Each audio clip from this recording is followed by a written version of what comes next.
Hey guys, welcome back to Dream Daddy. This is what? The 5th episode, I think? Yeah, the 5th episode of Dream Daddy.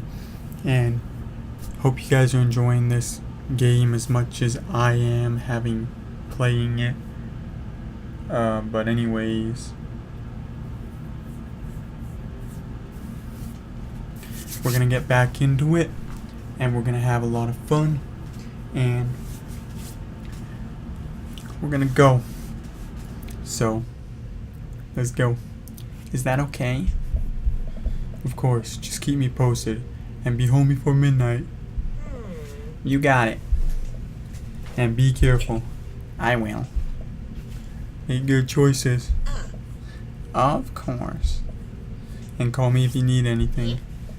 Dad, you're not gonna do the thing where you wait silently for me to come home in the living room with all the lights off, are you? What? No. I've never done that and will never do that. Okay, do you have plans tonight? My plans were kinda to eat ice cream and watch TV with Amanda, but I'll find something to do. I'm gonna work on some stuff, see how long I can sleep for, throw a party. You know, we're gonna see how long I can sleep for. Let's be honest here. Or we'll just work on some stuff. You know, dad stuff. I'm just relaxing tonight. Have fun, okay? Great. See you later. I watch Amanda drive off tonight. I really do hope she has fun. Plop down in front of the TV and turn on some Wine and Dine Mastermind with celebrity chef Gavin Chapman. Looks like Gavin's making a roasted rack of lamb with rosemary and mashed potatoes. I'd love to be able to cook like that, although I think if I was actually good at cooking, I'd use my powers for evil, just like making baked Alaskas all day instead of any food of real nutritional substance. Man, Gavin Chapman just caught that thing on fire, but he meant to do it. What a professional. I lose track of time as I blaze through several episodes of Wine and Dine Mastermind and also one episode of some cooking show called Meat Hell. I'm not even sure what that one was about. It was just a lot of yelling. I glance at my watch. Man, it's almost midnight. I should check in with Amanda. I send a text. Hey kiddo, you good? I wander to the kitchen. As I wait for a reply, Amanda's phone is almost always in her hand, so I'm sure she'll respond soon, unless she's driving home now, in which case I hope she doesn't respond soon because I definitely taught her better than to text and drive. I reach into the freezer and grab an ice cream sandwich. It's a little late for this, but I think I earned it after a long day of socializing. I check my watch again, and then my phone. Nothing yet. Okay, see, now I'm worried. Do I call her? Do I call the cops? No, it's too soon for that. I'll just send her a gentle reminder text. What's up? Half an hour passes. Now I'm really worried. The episode of Gavin Chapman's Meat Hell are not only assagging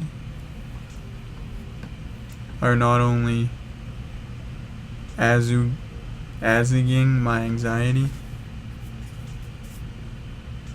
I have no idea what that word is, but possibly exacerbating it with all the yelling, so I keep pacing around the house waiting for her to come back.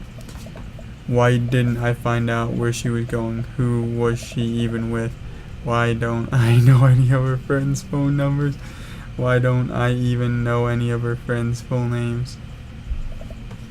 Who is Emma P? I decide to send her another text. Amanda, please text me and let me know you're okay. I can't help but think of all the awful things that could have happened to her. Oh, thank God, it's her. Finally, she's home, man. She's supposed to be home at 12. It's way later than that now. But at least she's home, right? That's a good thing. Amanda opens the door and shuffles in. Look it, she's smiling. She's happy. She had a good time. Finally, she's back home. I'm glad she's okay. Sup? Sweetie, thank God you're safe. Yep.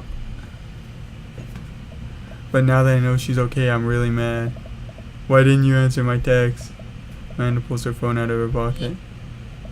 Oh, whoops. Guess I didn't see those. She starts to walk to her room. Amanda Ann. Whoa, we're pulling out the middle name now? Amanda, you came home half an hour and a half late after your curfew and you didn't respond to any of my texts. You really freaked me out. I was about to call the cops.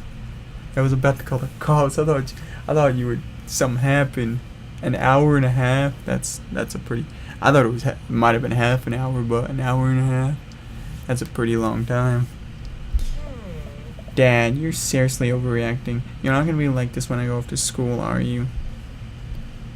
I don't like your attitude. I have a right to be concerned. I was scared. You know what? I have a right to be concerned. I'm your dad, and I wanted to know you're okay. You're my only daughter. Well, I can't give you a play-by-play of everything I do all the time. I'm 18. You shouldn't even be giving me a curfew in the first place. No, she's mad at us. I'm sorry, Amanda. Amanda's my favorite. And look, she's so mad. And yeah, she is 18. We shouldn't even giving her a curfew. Like, come on. Seriously, though, that is true. I sit down on the couch and put my head in my hands. I feel very tired all of a sudden. You really scared me. Please don't do that again. Alright, I'm gonna go to bed now.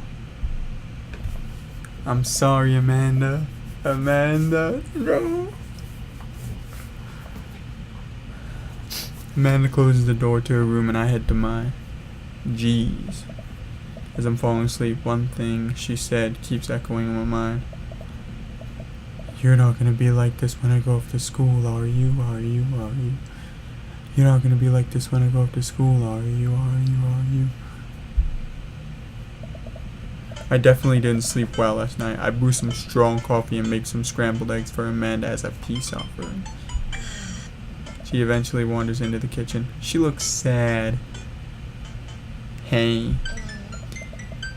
I thought about what you said last night. I should have texted you. I said I was gonna do it and I didn't. I honestly just didn't even think about it. I'm really sorry, Pops. I won't do it again. Man, she's apologizing. We should be the ones apologizing. We got a little bit angry, you know? Maybe a little bit too angry. Well, I'm sorry for freaking out on you. I trust you to make good choices. Good. You know what? I am sorry for freaking out on you. I should have never freaked out. That wasn't good. That wasn't cool. You're an adult now. I shouldn't have gotten so worked up. Yeah, see, she's an adult now. We shouldn't have gotten worked. True that.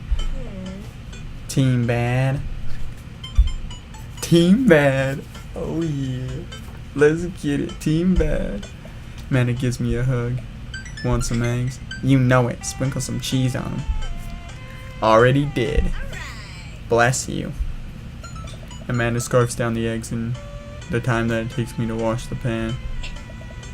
Alright, I'm off to school. Smell you later. Wait, one more thing before you go. What?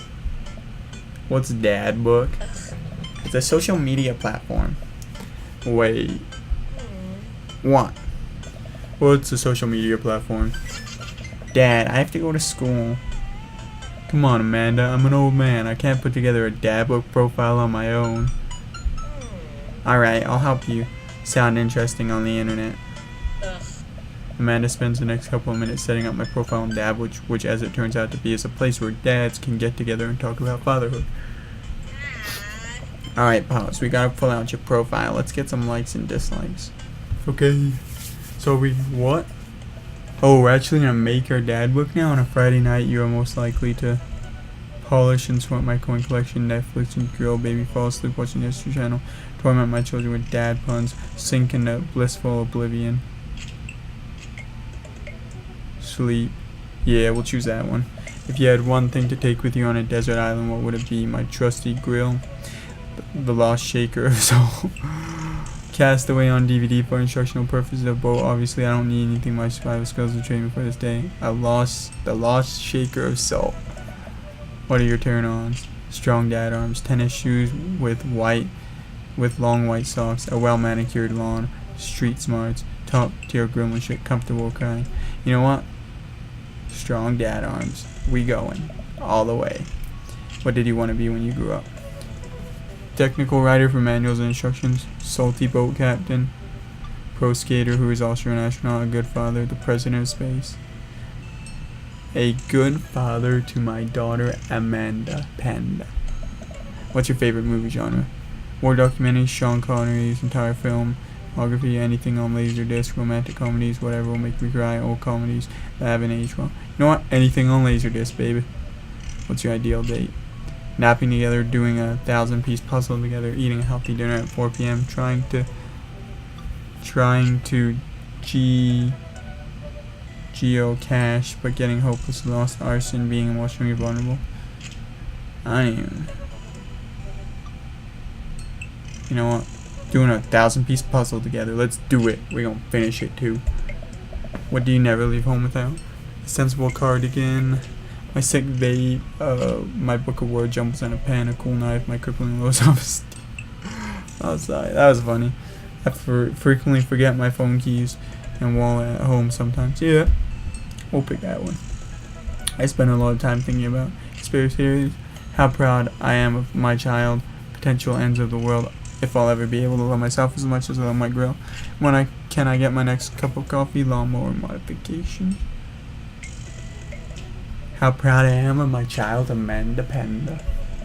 Profile complete, bam. See, that wasn't so bad. Yeah, that was actually kind of fun. I could totally spend all day on here just looking at people's profiles. You should message one of them, or more than one of them.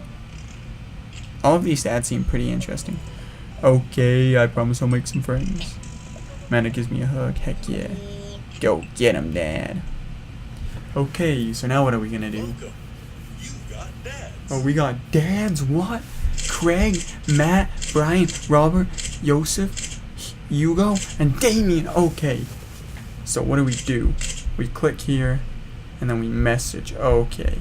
So this is where we go on dates with them. This is where we start the dating. Well, first off, I can say Brian's not my type. Brian is the one, out of all these dads, Brian would be my least favorite. I really thought Damien was cool. Damien, when I talked to him that one time, I don't know, he's just so mysterious, like Damien Bloodmarch. But Matt Sella has been one of my favorite dads from the very beginning. Brian, definitely not. Hugo, yeah, but I don't know, cause he's my daughter's teacher, so I don't think I'd want to do that. And then Joseph is he's got his weird wife Mary, who I really don't like. So, and then Robert's small. Oh, it tells you all these things. Okay. Don't talk to me. Yeah, I'm not really into Robert either. Craig's cool, man. Craig's our homie, bro. You know, from high school. Or from college, sorry. But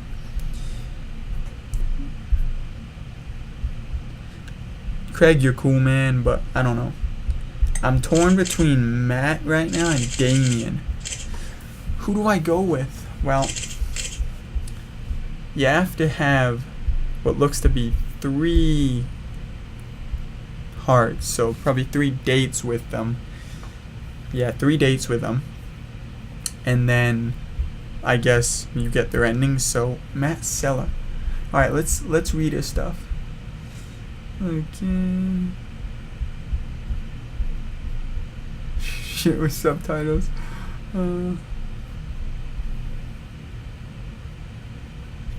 Okay, let's read Damien's. Listen to true crime podcast while I taxidermy my new specimen. Weird. Kinda gross. A coffin. Pronouncing bosom correctly. Bosom? A bat. Well, he looks like a friggin' bat, so foreign art.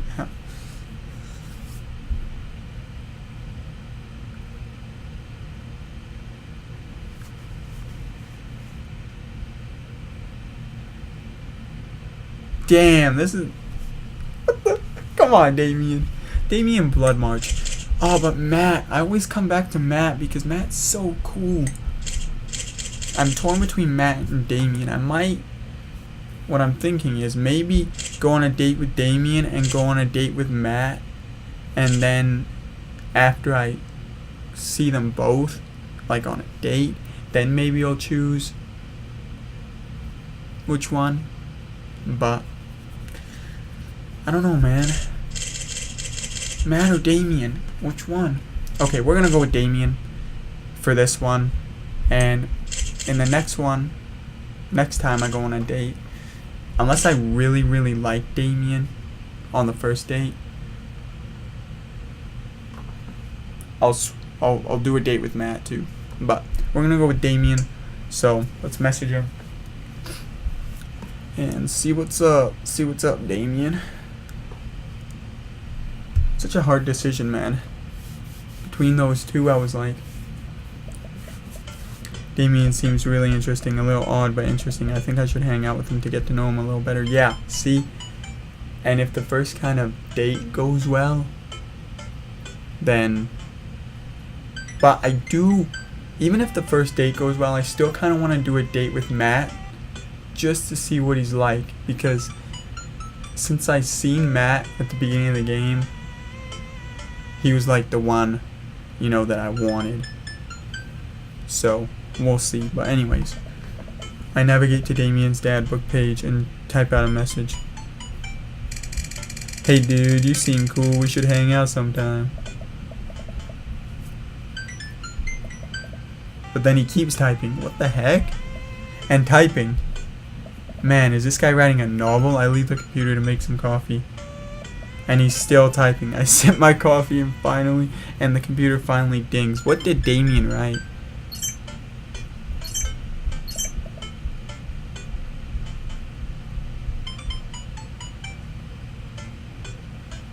Oh, whoa, there's more. William, I must confess my excitement to be receiving your kind letter, for as you see, I do find myself available to enjoy your company.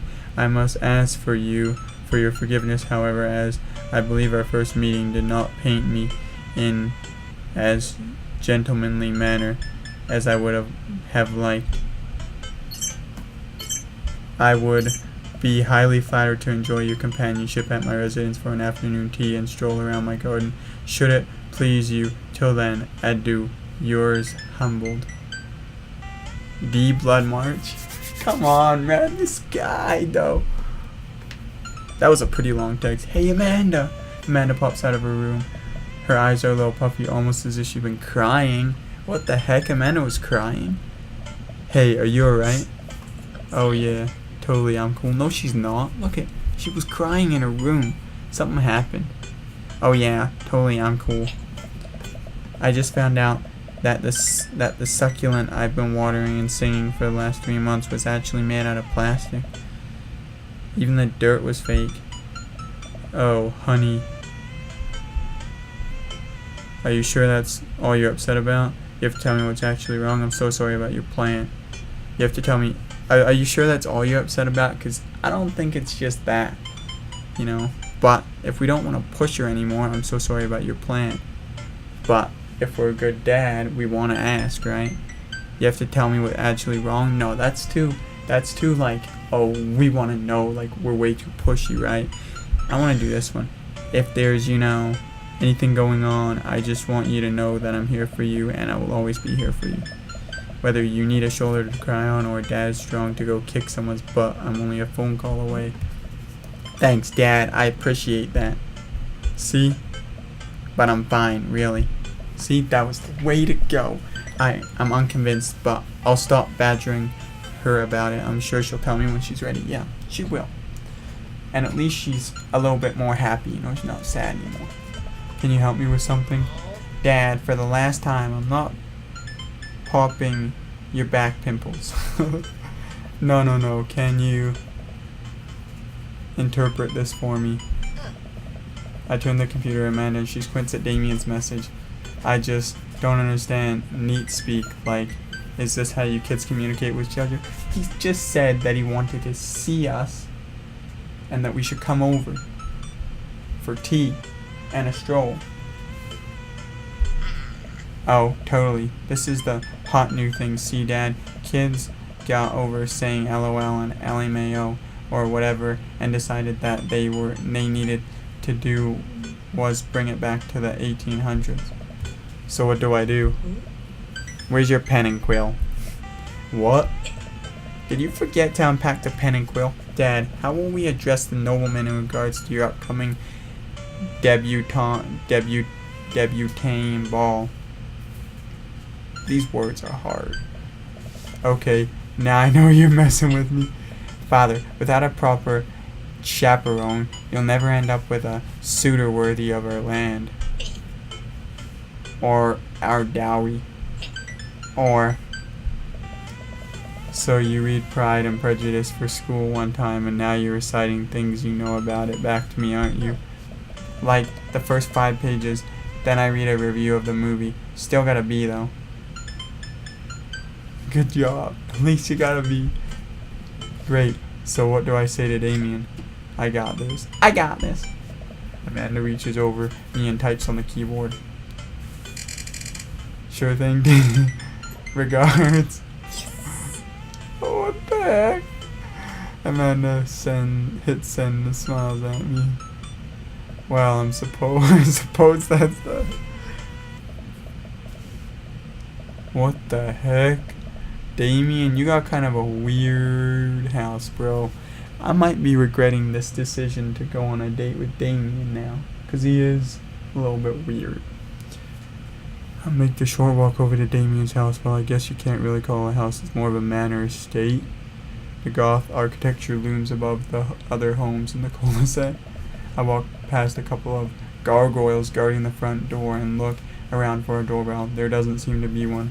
I pull the large, ornately carved bat's head door knocker back, and a hollow sound echoes throughout the house as I strike it against the door. I wait several moments before the door slowly creaks open. What the heck? Oh my god, am I gonna get scared?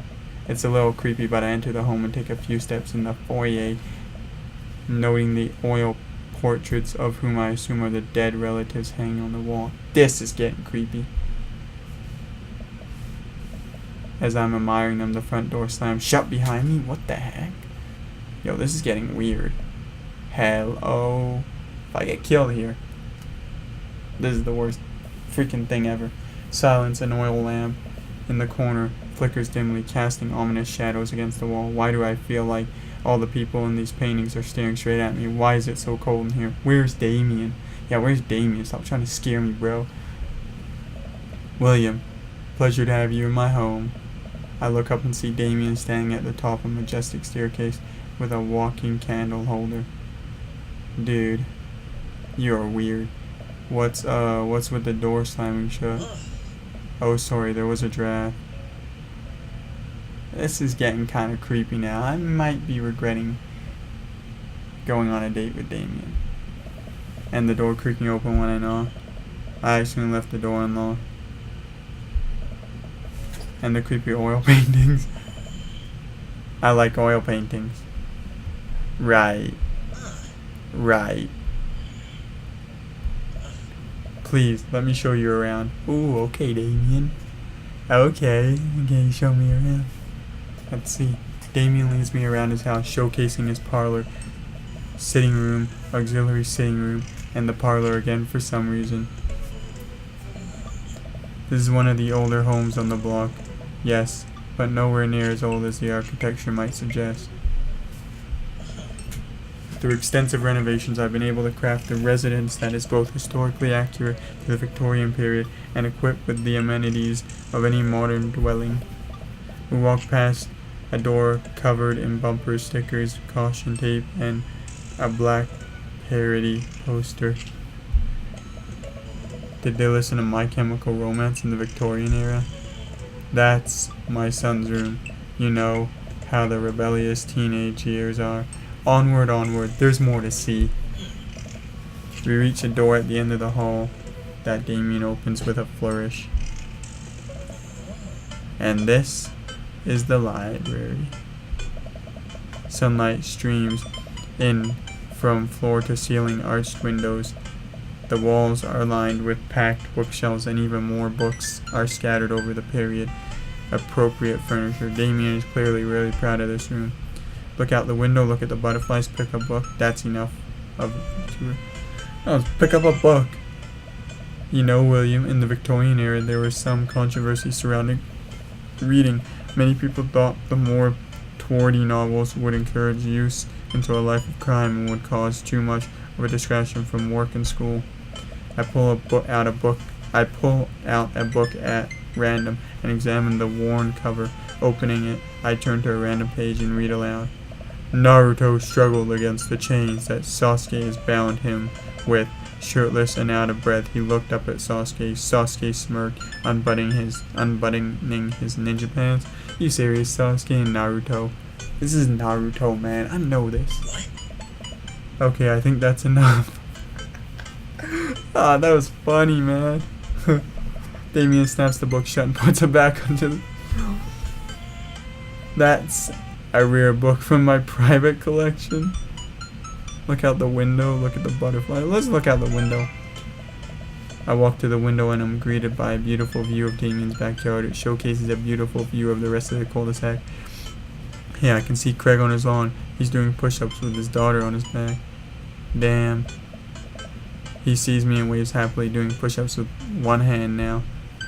Damn! Did you know that Victorians spend at least 20 hours a week gazing longingly out of a full-length windows? Wait, really? No, but Victorians did appreciate telling a good joke. True that, Damien. Okay, that's enough of the tour. Please, will you join me for tea? Of course I will, Damien.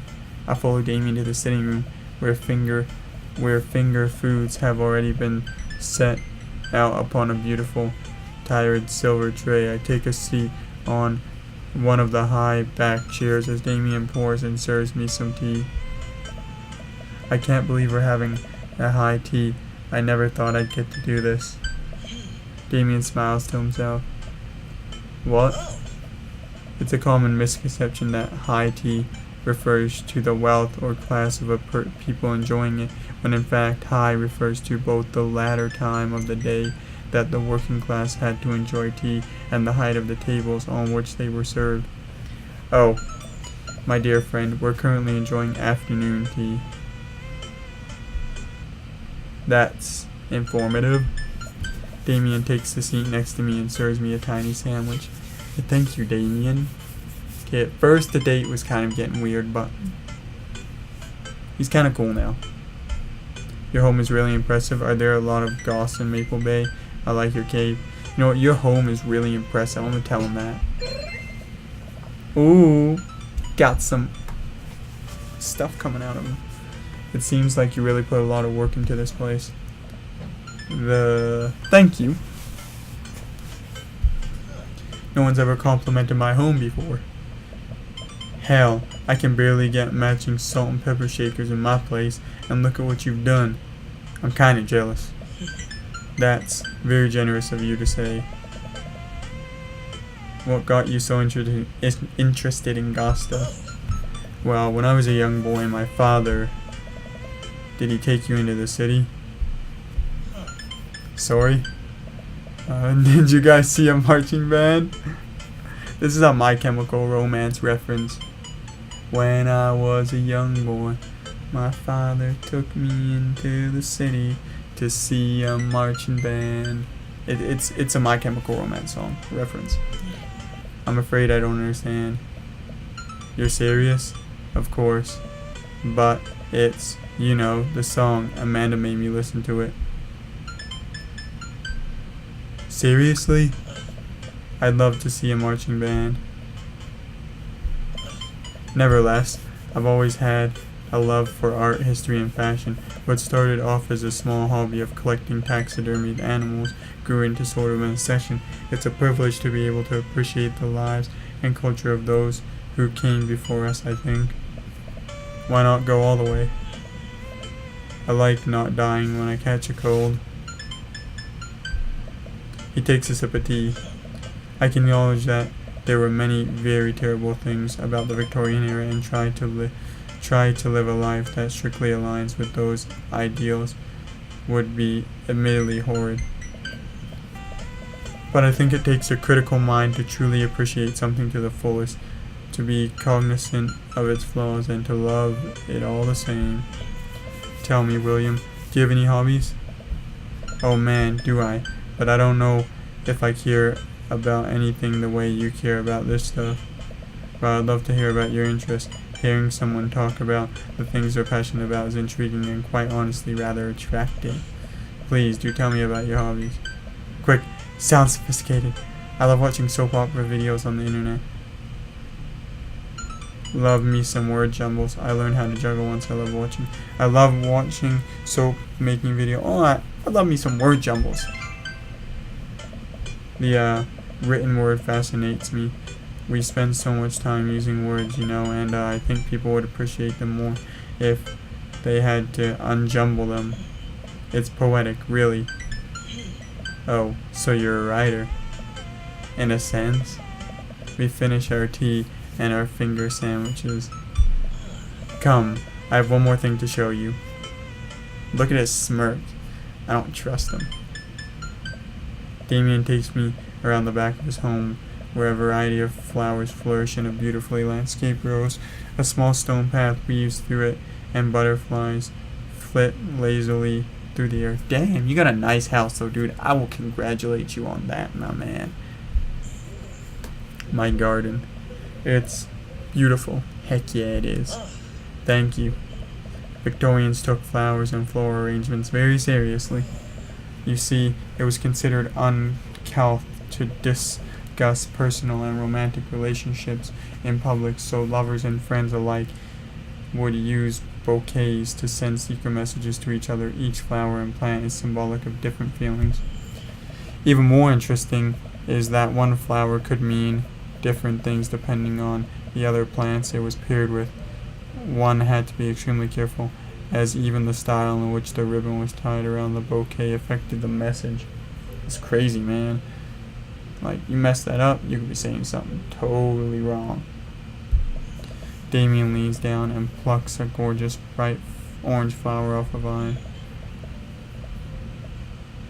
Lilium bulbifarium, the orange lily. What do you think of this? What do you think this one means? My loins are ablaze, thou art the tightest. 3 cheers for sweet revenge. 3 cheers for sweet revenge. The orange lily is actually symbolic of pure hatred. Well, and that's precisely why floral arrangements is so challenging. What's your favorite type of flower? Snapdragons, honeysuckle, sunflower. Snapdragons, obviously. Because they're cute, and you can do that thing where you squeeze them so it looks like they're talking. What a lovely choice. I'll have to remember that when I put together a bouquet for you. What? This guy's gonna put together a bouquet for me? What? Damien, come on, man, you don't have to, man.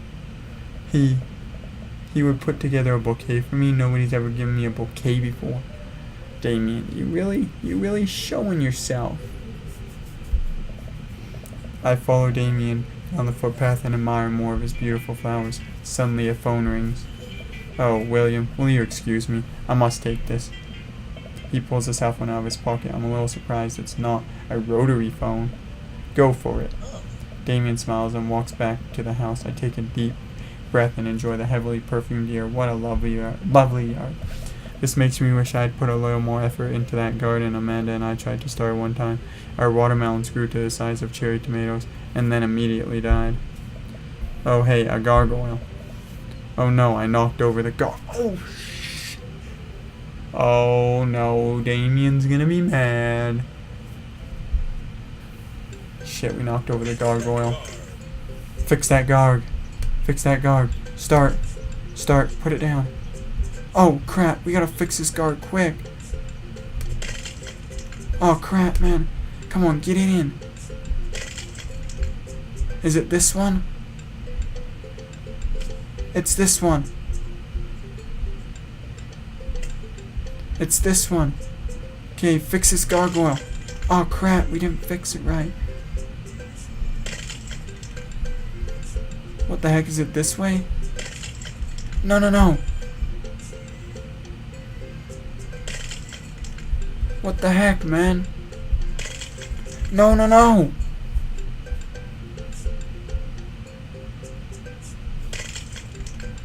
What the heck?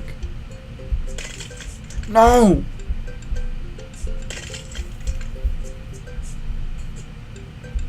Oh my god, we barely got that. Holy smokes. I didn't know it could rotate. Oh my gosh. Oh, that was a close one. If Damien saw that broken, he would have flipped his... Oh my god. Oh. He would have flipped. I don't want to know what would have happened. Anyways, we fixed it. Luckily, like that was pure luck. But anyways, whoa, that was a close one. Here comes Damien. He looks upset. William, my sincerest apologies to have kept you waiting. There's an urgent matter that I must attend to, so I'm afraid I must take my leave. See? He's already mad. He's already upset. So if he hadn't seen that thing broken, it would have been donezo. No problem, dude. Everything alright? Damien worries the hem of his coat with his finger and looks away. Everything is perfectly fine, but it's loosened. What's wrong? He appears to have, well, his teacher needs me to come to the school post-day. That's probably like quick or something. Do you need help? Oh no, you don't have to. Let me come with you. Us dads gotta stick together. You're right. This is one of Lucen's more elaborate sons. I would greatly treasure having another parent by my side. Let's go. Let's go, man. I got your back. Oh, hey Hugo. How's it going? Hugo. Damien and I walk into school and immediately greeted by an anxious-looking Hugo. Hey Damien, you're here in record time. I wouldn't miss it for the world, dear friend. Wow, whatever it is, it doesn't seem like this is Hugo and Damien's first time to the "my kids are in trouble" rodeo. What is it this time? This, Damien, you have to see to believe. Damien and I fall into step behind Hugo, who leads us through the busy corridors of the school. We pass by several classes in session, and I vaguely wonder if Amanda's around. Hugo eventually ushers us into a small boiler room with a flight of rickety stairs leading down into darkness. Watch your step. I can hear faint voices drifting up from the basement, and they don't sound happy. As I'm led into the depths of the school, I recall the anatics. I go into an angsty middle schooler. I got into as an angsty middle schooler.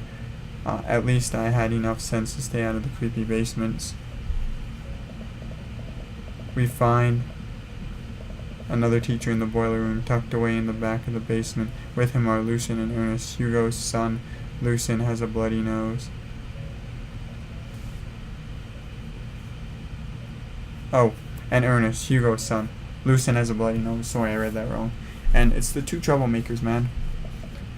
Thanks for coming. I can't make heads or tails of this. I look around the scene of the crime and see a bunch of bricks and some masonry tools scattered around. Masonry? What happened here? Ernest punched me. Lucen tried to kill me. Oh my. The room falls silent. I was not trying to kill you, dumbass. I was trying to build a brick wall around you and see what would happen. You promised me there was wine down here. You tricked me. Whoa, whoa, whoa. Wait a second. Lucen, did you try to cast off Amontillado, Ernest? I'm neither confirming nor denying that. I turn to Damien and whisper to him. What's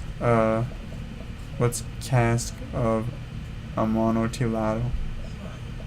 It's a classic Edgar Allan Poe short story where a man gets his enemy drunk, lures him down to his cellar with the promise of wine of a fine vintage, then buries him alive behind a brick wall. It's a lovely story. So wait, Lucien, you tried to do that to him? I was curious to see how it would turn out. I wasn't actually going to leave him there. What was the thought process here, that Ernest was just going to sit still while you slowly bury a tomb around him? Yeah, like, come on, man. Come on, Lucien. Like, I like Damien, but I don't really like his son so much. Well, it worked for like 20 minutes because he's an idiot, but then he realized that I had lied about the wine. And you were crackling maniacally. That sort of tipped me off. Ernest, 20 minutes? Dad. What? It took you 20 minutes? Son, we just had an entire 2-week unit on the cast of Amontillado, and it took you 20 minutes to realize Lucien was leading you into an elaborate ruse. Did you even read the story? I read the first 5 pages and read a review of the movie. That's good, because if you remember, there was another book that Amanda read the first 5 pages on and watched a review of the movie. And I think it was, I forget what the movie she was talking about was. But that's cool that you said that. Whoa. It's only 5 pages long, and there is no movie. Haha, yeah, you're right. I paid Lucien to read it for me. Actually, he didn't even pay me. So when you think about it, this was me teaching him a lesson. Damien and Hugo both have their heads in their hands. You guys are always telling me to engage in this literature, and I did. I don't see a problem here. Alright, I'm filing this under the what the hell, don't do whatever that was. Again, you two are both suspended for a week. Who's teacher? Like, is that Hugo? That can't be Hugo, that's a different teacher. Ernest and Lucien high five. The teacher starts to stomp up the stairs. Hugo, I'll cover your class. Take your son home, Mr. Bloodmarch, you two. Thank you for your mediation. We head upstairs and out of the school in tense silence. No problem, Damien. Anything for you. Lucien, Damien, and I all pile into the car and begin to drive the drive home. Lucien immediately puts his hood up and stares out the window angrily. I'm not going to therapy again, Damien. And no, son, it's entirely up to you whether or not you want to go. But I care about you, and I can see that you're struggling, so if you do decide that you would like to speak to a professional about your feelings, we can do that too. Maybe you can spend this next week looking for a summer job. I know how much you want your own car. I can't believe Damien's keeping his cool. I'm impressed. Yeah, Damien, you are a dad, man. Like, what after your son just did and you had to go there for all that, and you're keeping your cool, man? Like, props to you, Damien. Props to you, man. Lucien, fine. Thanks for not freaking out too hard. I love you too, son. Good guy, Damien. Lucien continues staring out the window. Lucien, love you too. He said it. Oh my god, he said it. He said it. We spend the rest of the drive in relative silence. The moment we pull into the driveway, Lucien hops out of the car, slams the door, and runs inside. I didn't expect to have that conversation in front of you.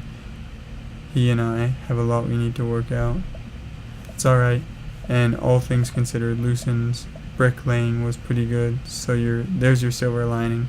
Always gotta look at the silver lining. I remember that too. There is that, yes. He's probably just going through a phase. I really admire how you handled that. Does this kind of thing. You know what? I really admire how you handled that. You were a lot more diplomatic with him than I would have been. I just want what's best for him, and I don't think yelling at him would do either of us any favors. Man, Damien is the dad. Maybe the dad for me. We'll see. It really does. You're a good dad. Ooh, we got them all 3 of those. See you around soon. It would be my honor and my pleasure. Damien bows with a flourish. Classy. I come home to find Amanda curled up on the couch with a blanket watching TV. I pop down next to her. Okay, this is where we're going to end this episode, because first we got to save it. But then this is where we're going to end it, because it's getting pretty long. And this was our first actual date, and it was a pretty good one. I did really like Damien. At the beginning, it was a little bit creepy. I thought he was going to kill me.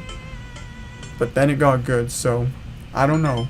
We might stick with Damien and just go with him the whole way. Or we might switch over to Matt. I kind of did want to see what Matt was like too on a date. So, but I'm already one date into Damien. We'll see. We'll see in the next episode. But anyways, this will do it for this episode. I don't want to leave it too long because I feel like this is already getting really long. Anyways, peace out. Hope you enjoyed. Drop a like. Ciao.